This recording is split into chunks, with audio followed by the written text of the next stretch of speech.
Friends, family, and Washington dignitaries are all saying goodbye to Bob Dole.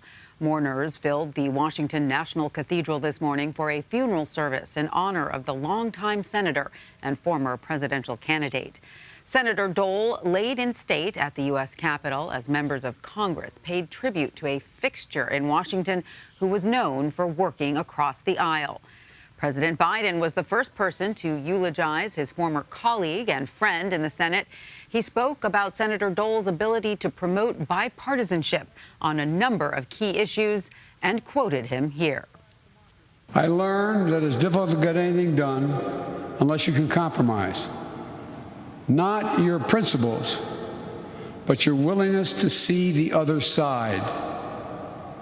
Those who suggest that compromise is a sign of weakness misunderstand the fundamental strength of democracy. End of quote.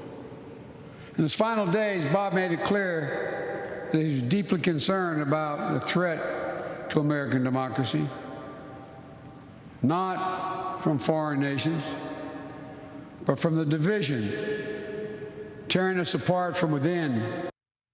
Senator Dole was the last presidential candidate to serve in World War II, enlisting when he was 19 years old. He played a pivotal role in establishing the War Memorial in the nation's capital, where he is also being honored. CBS News congressional correspondent Kris Van Cleave joins us now from the World War II Memorial. Hi, Kris. So how are people remembering Bob Dole at the World War II Memorial today? Well, this will really be the only public event memorializing Senator Dole. He laid in state at the Capitol, but that was only open really to family, friends, invited guests, and Capitol staff. Of course, the funeral was limited attendance. And while behind me, the actual folks that will be enjoying the program, only about 40 seats. They had planned to have more than a couple hundred. That plan got thinned down. Of course, we are in the middle of the pandemic. But what you can't see are the people that are ringing the outside of the memorial here, already gathered ahead of this event. So this is the public's opportunity here in Washington to send their condolences, to pay their respects to Senator Dole. And Kris, many credit the late senator for being the strongest force behind opening this memorial. Why was it so important to him? Well, in fact, in 2011, a plaque was added near the entrance recognizing Bob Dole's work to get this memorial built. You know, he led the fundraising effort. This was built with private funds, and he spearheaded that effort along with actor Tom Hanks. So it was seen as instrumental in having this place built. Obviously, a World War II veteran himself who was grievously wounded, spent 39 months in a hospital recovering from his wounds.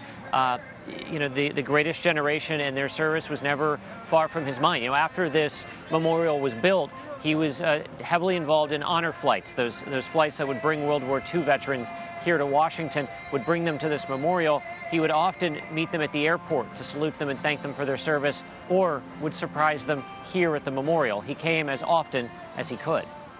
And remind us once again how his service during World War II shaped the rest of his life and his career in politics. Well, so, you know, Senator Dole, when he went into the military, he had dreams of being a surgeon. He had been an athlete. He'd been a model back in Kansas. He had a bright future, and he was serving in the Italian mountains when he was wounded with an explosive round to the shoulder. He was for a time paralyzed. They weren't sure that he would walk again, let alone that he would even survive those wounds. 39 months in hospitals. Think about that. 39 months recovering. And while he never regained the full use of his right arm and right hand, he made a miraculous recovery.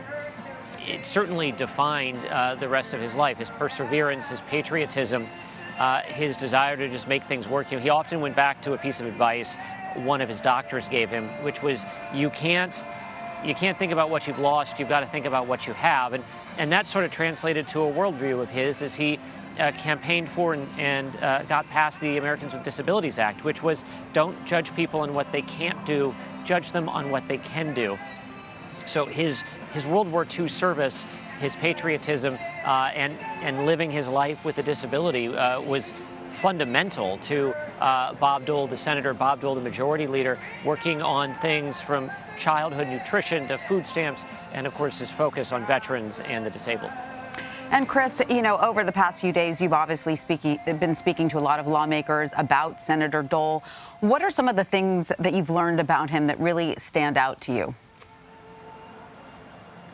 Well, you know, there are only about 8 senators that served with Senator Dole that are still serving in the Senate. About 30 lawmakers overall still up there. But, you know, the legacy of Senator Bob Dole was somebody who was hardworking, who had this perseverance and this desire to get things done. You know, his daughter, Robin, today said that his personal goal was to help one person a day, and that certainly wasn't lost on people on the Hill. There's been a lot of talk about the civility, the respect, the humor that he brought to things. You heard the president say that they disagreed often, but that he never found Senator Dole to be disagreeable. It's a sentence you wouldn't hear much up on Capitol Hill today, it seems. So there was a lot of talk about, you know, the era of Senator Bob Dole, a time when people did reach across the aisle, where bipartisanship was the minimal expectation, not about the best you could hope for. And Kris, when you listen to everyone who eulogized Senator Dole today, including the president, did all of that come across today in all of those eulogies and speeches we heard at the National Cathedral? Yeah, absolutely. I mean, you heard from colleagues and friends in the Senate who told stories about not only his perseverance, his patriotism, his ability to accept a setback and keep moving. You also heard about his humor and his civility, and the sides of Bob Dole that the public didn't necessarily see. Stepping away from his presidential campaign for an afternoon to go to a graduation party for a young woman who had been paralyzed in a car accident. Calling a dentist in Florida who had lost his right arm and helping that man find the right specialist to get a prosthetic. You heard from his daughter very touchingly about their last couple of years together and the quality time they spent. You know, she remarked on, again, how his personal goal was to just help one person a day, and how he said he didn't know if he'd met that goal. And she disagreed rather strongly, saying that there were days you helped one person and other days you helped 40,000. I think also you heard from his chief of staff towards the end there, where she read a poem called The Dash and choked up this idea that what matters is that dash between the dates of birth and death. And what you did with that time, certainly you heard many testaments there to a life well lived, somebody who took diversity with grace, adversity with grace, I should say, and pushed through life's hard challenges, life's setbacks, to continue to just move forward, to find a way to make things work. A life well lived indeed. Kris Van Cleave at the World War II Memorial. Thank you so much. Sure thing.